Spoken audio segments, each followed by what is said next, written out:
Tiene la palabra don Brian Wynne, CEO de AUSI. Mr. Brian Wynne is going to address you with the first presentation. Mr. Brian. Thank you very much. Buenos dias. So it's a great pleasure for me to be with you here this morning. This is a privilege, really, to be here in Lyon. Brief visit, as the rector indicated, for me, but I really wanted to make the effort. And now that I've seen your city, I know that I definitely want, when I come next year, for what I hope will be such a good event that I will stay for a couple more days and enjoy it. But I very much got a chance to see the city last night. It's a glorious city. What a wonderful place.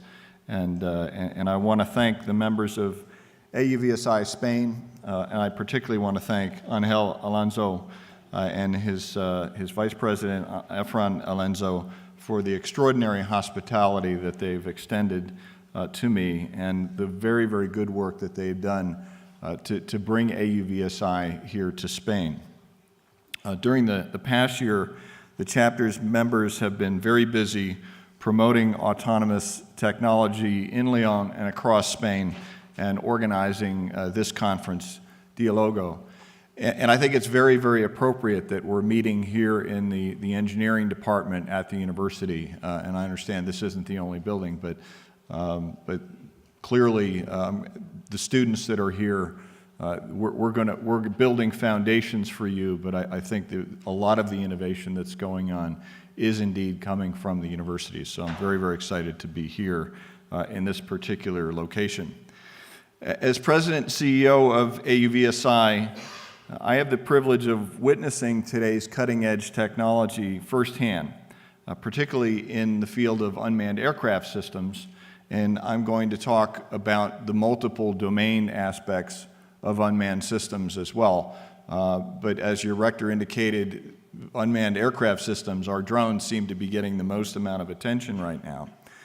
Unmanned aircraft systems, or UAS, also known as remotely piloted aircraft systems, or RPAS, increase human potential, allowing us to execute dangerous or difficult tasks safely and efficiently. From inspecting pipelines and cell towers to surveying bridges and filming movies, UAS help save time, save money, and most importantly, save lives. It's no wonder why businesses in Spain, the United States, and around the world are already embracing this technology.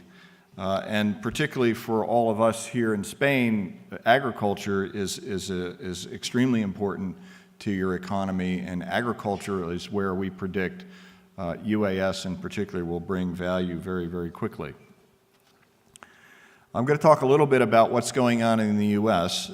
Because there seems to be a lot of interest in that. I was in the U.K. before I came here, and I think it's the game is always to see who's progressing the fastest, who has the most permission to fly, and can move things forward the quickest.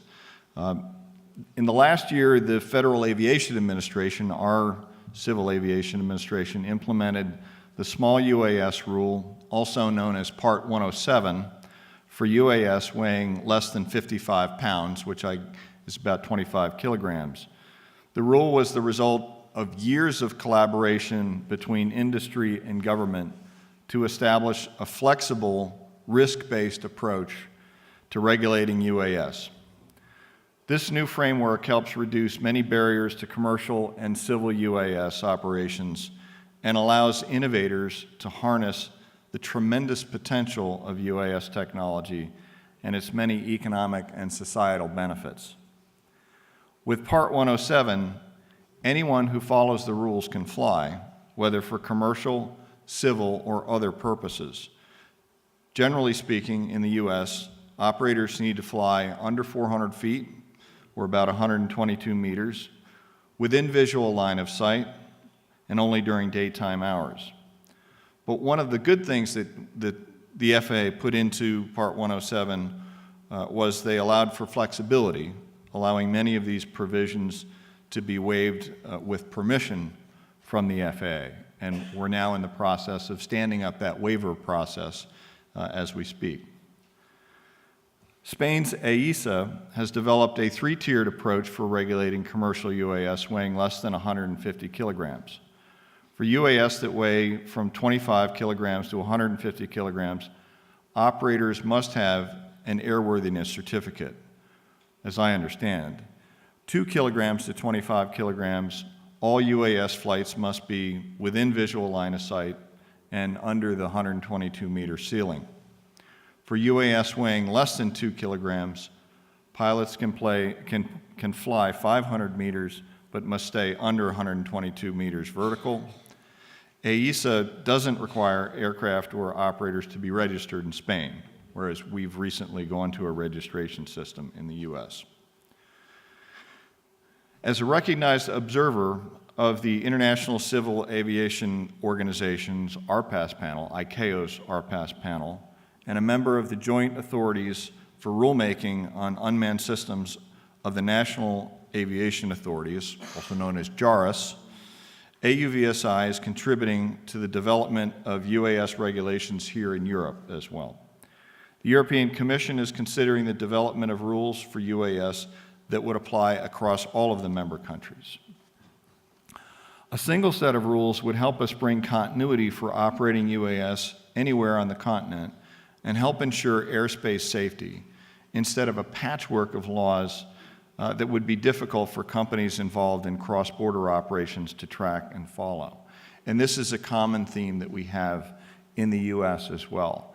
The FAA has been regulating UAS, but increasingly we have local and state authorities that also would like to get into that game as well. So ultimately what we really want to be talking about from ICAO on down is harmonization of these rules so that there are no barriers to the proliferation of the technology. Rulemaking doesn't happen overnight. Industry and government often clash over regulations, particularly when it comes to emerging and rapidly evolving technology. Innovation frequently outpaces regulation, and government is often slow to catch up. This was particularly true for unmanned aircraft systems. Early on, the US, for example, lagged behind other nations to commercialize UAS. And just a few years ago, AISA banned all commercial UAS operations and restricted hobbyists to fly only in authorized areas. But since then, something unique happened. As industry pressed for commercial drone rules, regulators responded and embraced the need to move faster, adapt quicker, and create flexible regulations that can accommodate future innovation. The unprecedented levels of industry-government collaboration on drones has ushered in a new era of aviation, and faster than many expected. All of this spells opportunity, and it is clear that a burgeoning commercial market is waiting to be unleashed. UAS are being used for dozens of business applications, including aerial photography, as I mentioned, emergency management, and all manner of inspections. The economic potential of these businesses, both large and small, will only increase now that there is a regulatory framework in place. And of course, efficiency for particularly industries like agriculture will be extremely important as the planet continues to grow its population. With growing interest in UAS technology among businesses and the public, the industry is primed for incredible expansion. For instance, an AUVSI report shows that the economic impact of integrating UAS into the U.S. airspace will total over 82 billion, about 76 billion euros in the next decade, and create more than 100,000 highly skilled and well-paying jobs. That's just in the United States alone. In fact, there are estimates of 600,000 drones flying in the U.S. by the end of this year. That's nearly double the number of manned aircraft currently flying in the U.S. Under the right circumstances, there's no question these numbers could go even higher. There is still much work to be done to grow the UAS industry as we strive to reach new historic milestones to integrate this technology into the airspace around the world. We're hopeful the sustained efforts of industry stakeholders and government officials will help pave the way for a true holistic plan for full UAS integration that includes beyond visual line of sight operations, flying over people, access to higher altitudes, and aircraft platforms above 55 pounds or 225 kilograms. However, collaboration between industry and government around the world, including here in Spain and the rest of Europe, can help harmonize global regulations to ensure safe and responsible operations and greater opportunities. This is true for all automated unmanned systems, and particularly those that work across domains. And one of the things that AUVSI increasingly is looking at are what are technologies that enable unmanned systems across domains, artificial intelligence, for example. The AUVSI Spanish chapter has put on the table a package of initiatives for the short and the medium term to be considered, and they deserve your attention, all of our attention actually, because they are very innovative. Mobility must be innovating all the time. And let's be clear, there's innovation in transportation, but in order to get to the kind of greenhouse gas goals that we have and to enable greater economic participation for more people, we're going to need to keep innovating with our transportation systems. The working group led by Angel Alonso intends to automate transportation and traffic, and moreover to create a multi-dimensional automated space including vehicles, low-flying aircraft, and even maritime navigation as well. It's a qualitative leap, both technological and societal. It's feasible to achieve, and I congratulate the team for their proposal. We should take it very seriously. I see that the authorities, the Director General for Traffic is here, and will be even more forward-thinking in the future on technological change. Encouraging change is a common task for all of us, no matter the country in which we work. Our mission is to help and collaborate, which has been the key to the success that we've seen in unmanned aircraft systems. We can all learn from each other. Professionals and companies in the sector will always be able to feel that AUVSI is the right platform to do that.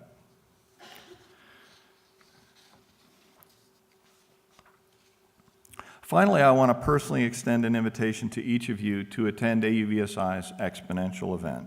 It's the world's largest unmanned systems trade show. It's taking place this year in Dallas, Texas, from May 8th to the 11th, just 3 months from now. Exponential brings together leaders in unmanned systems from around the globe to discuss the future of industry and capitalize on new business opportunities.